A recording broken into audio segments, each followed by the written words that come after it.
Hello bachon, let's read the question and question say that the hydronium ion concentration in millimole per liter in a solution containing 1.8 gram NaHSO4 in 100 ml और यहाँ पर Ka दिया गया है HSO4 के लिए जो दिया गया है 4.0 इंटू 10 टू पावर माइनस। तो यहाँ पर सबसे पहले आपके पास में निकालना क्या है, हाइड्रोनियम आयन की कॉन्सेंट्रेशन यानी H3O प्लस आयन की कॉन्सेंट्रेशन जो आपके पास में H प्लस आयन की कॉन्सेंट्रेशन के इक्वल होगा, ये आपको निकालना है। बट आपको मिलीमोल पर लीटर में निकालना है, तो पहले मोलरिटी निकाल लेते हैं यानी मोल पर लीटर में निकाल लेते हैं, फिर मिलीमोल में कन्वर्ट कर देंगे।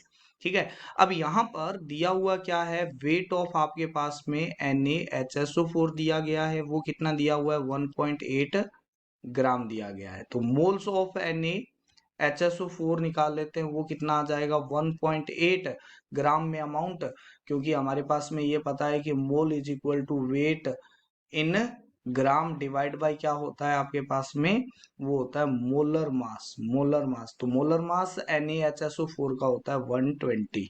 ठीक है, तो ये आपके पास में मोल आ गए, तो मोल आ गए तो आपके पास में मोलैरिटी निकाल लेते हैं किसकी, NaHSO4 की, यानी ये आपके पास में NaHSO4 की कॉन्सेंट्रेशन आ जाएगी जो किसके इक्वल आएगी, वो आ जाएगी mole of NaHSO4 divide by आपके पास में आ जाएगा वॉल्यूम ऑफ सॉल्यूशन, और वो भी किसके अंदर, लीटर के अंदर। ठीक है, तो यहाँ पर अगर आपके पास में बात करते हैं तो ये कितना आ जाएगा 1.8 डिवाइड बाई 120 डिवाइड में यहाँ पर सॉल्यूशन का वॉल्यूम दिया हुआ है 100 ml, जिसको हमने लीटर में चेंज कर लिया।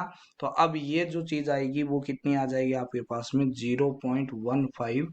तो यहाँ से क्लियर कट पता चल गया कि जो NaHSO4 की जो कॉन्सेंट्रेशन आएगी वही आपके पास में किसकी कॉन्सेंट्रेशन आएगी, HSO4 माइनस की कॉन्सेंट्रेशन आएगी, क्योंकि यहाँ पर ये क्या है आपके पास में स्ट्रॉन्ग इलेक्ट्रोलाइट है। क्या है, स्ट्रॉन्ग इलेक्ट्रोलाइट है, और ये किस में टूट जाता है आपके पास में, ये इजीली ब्रेक हो जाता है किसके अंदर, Na प्लस, और साथ में टूट जाता है HSO4 माइनस के अंदर। ठीक है, तो जितनी कॉन्सेंट्रेशन इसकी है वही आपके पास में सॉल्यूशन में इसकी कॉन्सेंट्रेशन आएगी, और वो कितनी हो गई 0.15 मोलर। अब यहाँ पर HSO4 है वो आपके पास में एक एसिड का काम करेगा, और वो भी वीक एसिड का। ठीक है, क्योंकि इसका क्या दिया हुआ है, Ka दिया हुआ है, तो SO4 माइनस है वो आपके पास में ब्रेक होगा SO4 माइनस 2, और साथ में जाएगा H प्लस, और यही H प्लस निकालना है। तो इसकी कॉन्सेंट्रेशन है सॉल्यूशन में 0.15 मोलर, ये 0 0, ये T इज इक्वल टू क्या है, जीरो टाइप पे। अब T is equal to T equilibrium पर देखते हैं तो 0.15 माइनस एक्स हो जाता है, यहाँ पर ये x आ जाता है, यहाँ पर ये x आ जाता है। ठीक है, तो अगर मैं इसके लिए अगर Ka की वैल्यू रखता हूं तो वो क्या आएगा, SO4 माइनस 2 की concentration divide into H plus ion की कॉन्सेंट्रेशन डिवाइड में क्या आ जाएगा, HSO4 माइनस की कॉन्सेंट्रेशन।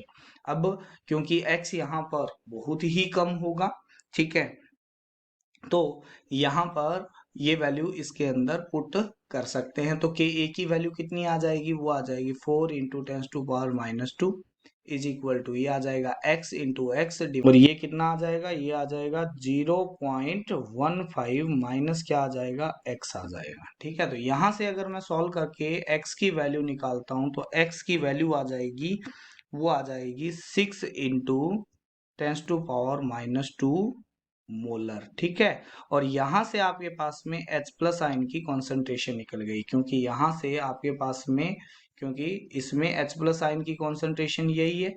ठीक है, तो H प्लस आयन की जो कॉन्सेंट्रेशन होगी वो आएगी X के इक्वल, और वो कितनी है 6 into 10 to power minus 2 molar के इक्वल है, और यही अपने को निकालना था।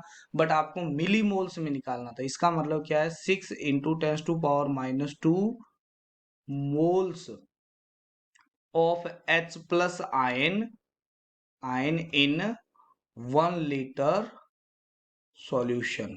ठीक है, तो मिलीमोल्स में कन्वर्ट करना है तो आपके पास में concentration of H plus ion in millimole, millimole तो ये आपके पास में कितना आ जाएगा, 6 इंटू 10⁻⁻2 इंटू क्या कर दूंगा इसको 10⁻³ से मल्टीप्लाई कर दूंगा, ये मिली मोल्स में आ गए, और डिवाइड में वॉल्यूम कितना है 1 लीटर ही है, तो ये आपके पास में क्या आ जाएगा, पर लीटर ही निकालना था, तो ये आ जाएगा 60 मिलीमोल पर लीटर। ये आपके पास में H+ आयन या फिर हाइड्रोनियम आयन की कॉन्सेंट्रेशन निकल जाएगी फाइनल सॉल्यूशन के अंदर। ठीक है, I hope you understand it well. Thank you, have a nice day.